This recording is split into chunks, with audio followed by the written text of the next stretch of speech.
Olá! Hoje a gente vai mergulhar numa ideia fascinante que conecta dois universos que, por muito tempo, pareceram opostos: a psicanálise e a teologia.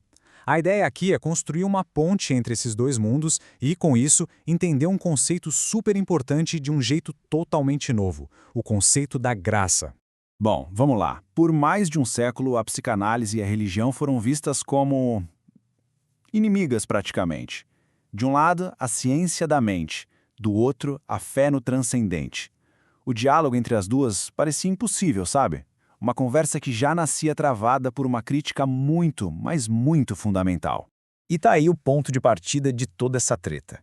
Para Sigmund Freud, o pai da psicanálise, a religião era, no fundo, uma projeção de um pai protetor, uma ilusão que a gente cria para se consolar das durezas da vida. Basicamente, uma neurose que a humanidade, para amadurecer de verdade, precisava superar.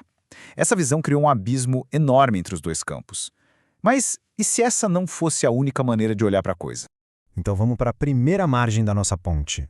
Décadas depois do Freud, surgiram pensadores como o psicanalista Christopher Bollas, e ele começou a olhar para a experiência humana de um jeito diferente, abrindo um espaço novo para um outro tipo de diálogo.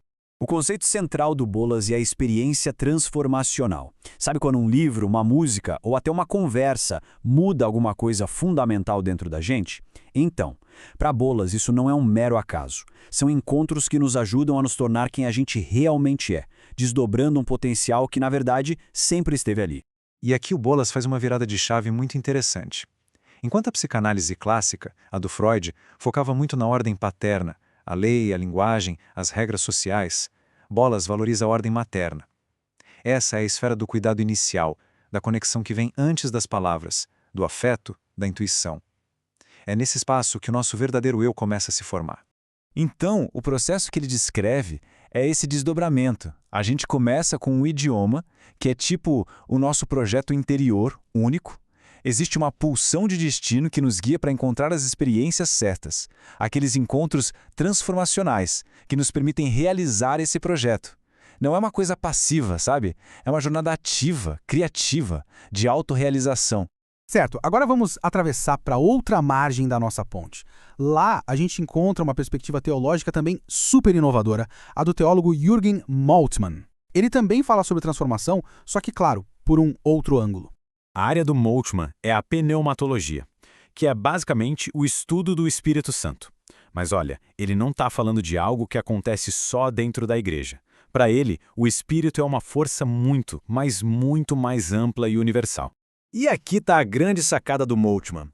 O espírito da vida, ou ruach, como se diz em hebraico, é a força criativa de Deus que está presente em toda a criação.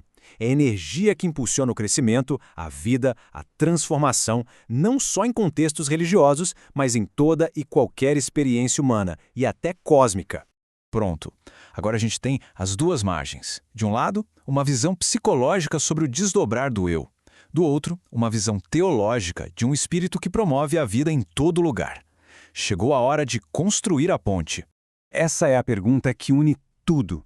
E se a experiência transformacional do Bollas for, na verdade, a mesma coisa que a experiência no espírito do Moltmann?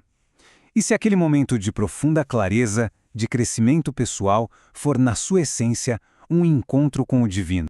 Olha só como os conceitos se alinham de um jeito impressionante. O que Bollas chama de experiência transformacional, Moltmann chama de experiência no espírito. A pulsão de destino de Bollas, isso soa muito como um movimento do espírito. E o desdobrar do self se parece demais com o que a teologia chama de ação da graça.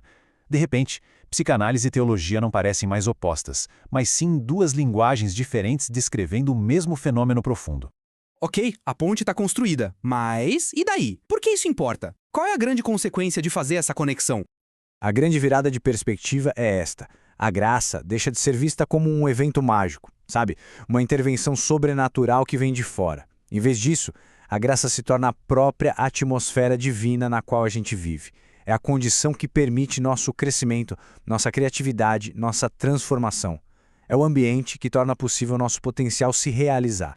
Resumindo, essa perspectiva derruba aquela barreira antiga entre o que é natural e o que é sobrenatural. Ela nos convida a ver nosso próprio crescimento, aqueles momentos de insight, de criatividade, de autodescoberta, como processos sagrados.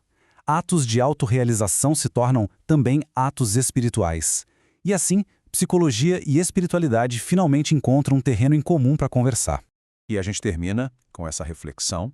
Se a transformação pessoal é em si um encontro com a graça, a pergunta que fica no ar é: em que momentos, em que encontros, em que transformações do dia a dia a gente pode estar deixando de perceber a presença do sagrado?